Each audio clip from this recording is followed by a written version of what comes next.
वो कौन सी फिल्म जिसे मिलना चाहिए था ए सर्टिफिकेट लेकिन मिला यू सर्टिफिकेट। यू मतलब यूनिवर्सल, ए मतलब एडल्ट।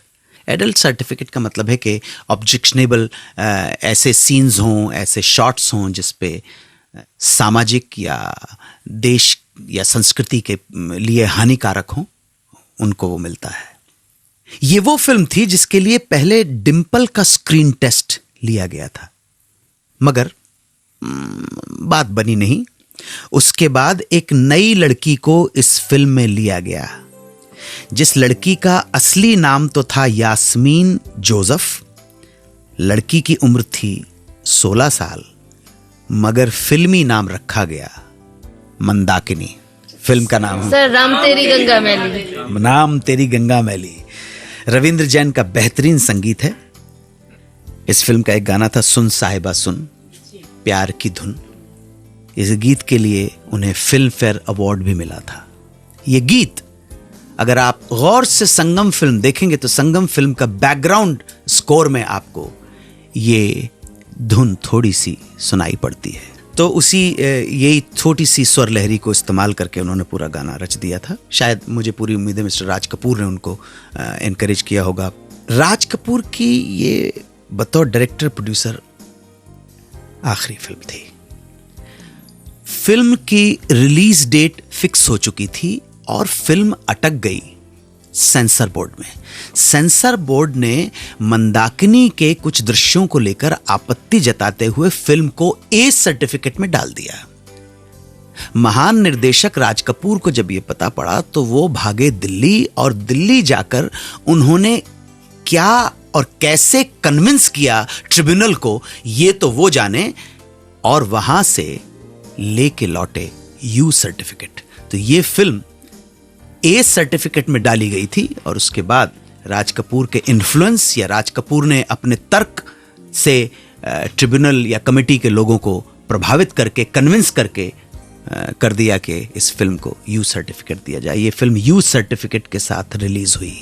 ये फिल्म का नाम, इस फिल्म का नाम था राम तेरी गंगा मैली। और एक बात बताना चाहूंगा, आयरनी आप देखिए कि 1985 की ये फिल्म जिससे ट्रिब्यूनल ने, सेंसर बोर्ड ने ए सर्टिफिकेट दे दिया था, अटक गई थी फिल्म, और राज कपूर के इन्फ्लुएंस की जगह जिसको यू सर्टिफिकेट प्रदान किया गया।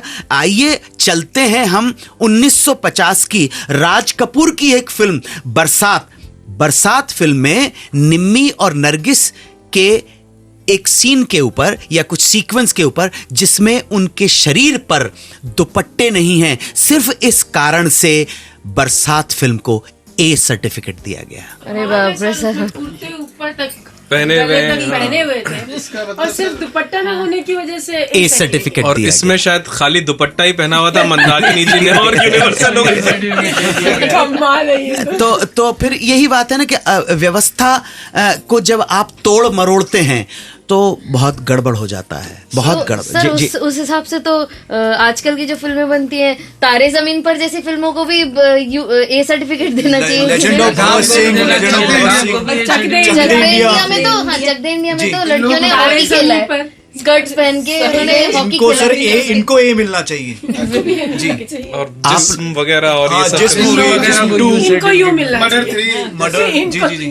मेरे ख्याल से शायद एक वो भी होना चाहिए फर्स्ट, उसमें क्रेडिट भी कि पूर्णतः पारिवारिक फिल्में हैं। इसमें श्री राखी सावंत जी ने काम किया या वीरा मलिक ने काम किया। मेरे मेहरबान दोस्तों, आप स्टूडियो में हमारे जो दर्शक बैठे हैं उनके हृदय के उद्गार सुन रहे हैं। उन्होंने अपने मन की बात आपके सामने रखी है। ये 2 केस आपके सामने आए। राम तेरी गंगा मैली को सेंसर ने ए दिया सर्टिफिकेट, यू लेके लौटे, और 1950 की बरसात फिल्म को इसलिए ए सर्टिफिकेट दे दिया गया कि निम्मी और नरगिस ने दुपट्टे नहीं पहने हुए थे। फिर उसके बाद हमारे स्टूडियो की ऑडियंस ने अपने विचार व्यक्त किए। मैं आपके विचारों से पूरी तरह सहमत हूँ। हमारे ऑडियंस ने किन किन फिल्मों का जिक्र किया कि इनको ए सर्टिफिकेट मिलना चाहिए। आपने किस क्या नाम है? Taare Zameen Par. Legend of Bhagat Singh, legend of Bhagat Singh, Lagaan, Shaheed Bhagat Singh, Chak De India. तो क्या हमारी सोसाइटी उस जगह पे पहुंच रही है कि इस तरह से तंज करें, सटायर करें कि इनको ए मिलना चाहिए? सोचने वाली बात है। क्या गलत है क्या सही है यहाँ बताने मैं आप पर इम्पोज करने वाला कोई नहीं होता हूँ। आपके पास खुद हृदय है, बुद्धि है। ईश्वर आपकी बुद्धि में आपका सहायक हो, आपके निर्णयों में सहायक हो, यही मैं कहना चाहता हूँ। हमारा प्रोग्राम तो फिल्मी गानों से जुड़े हुए जो लोग हैं उनकी ज़िंदगी के जो अफसाने हैं, किस्से कहानियां हैं, दास्तानें हैं, लेकिन दास्तानें करते हुए हम समीक्षा तो ज़रूर करेंगे with due respect to all. यहाँ पे किसी व्यक्ति को का अपमान करना, उसे गाली देना, उसकी निंदा करना हमारा कोई उद्देश्य नहीं है। हाँ, निंदा और समीक्षा अलग अलग चीज़ें हैं, आलोचना बिल्कुल अलग चीज़। क्रिटिसिज्म और अब्यूज में फ़र्क है। यहाँ हम क्रिटिसाइज कर सकते हैं, अब्यूज या गाली या निंदा या अपमान किसी का नहीं करेंगे। आगे चर्चा करूंगा 1985 की कुछ और फिल्मों की, संगीत की, और उस फिल्म के संगीत की जिसे सुनकर अंदाजा लगाना मुश्किल होगा कि ये म्यूजिक उस म्यूजिक डायरेक्टर ने दिया है जिसे हम पॉप और डिस्को का किंग कहते हैं। आप सुनते रहें सुहाना सफर विद अन्नू कपूर, सिर्फ 92.7 बिग एफएम पर। 92.7 बिग एफएम पर सुनते रहिए सुहाना सफर विद अन्नू कपूर।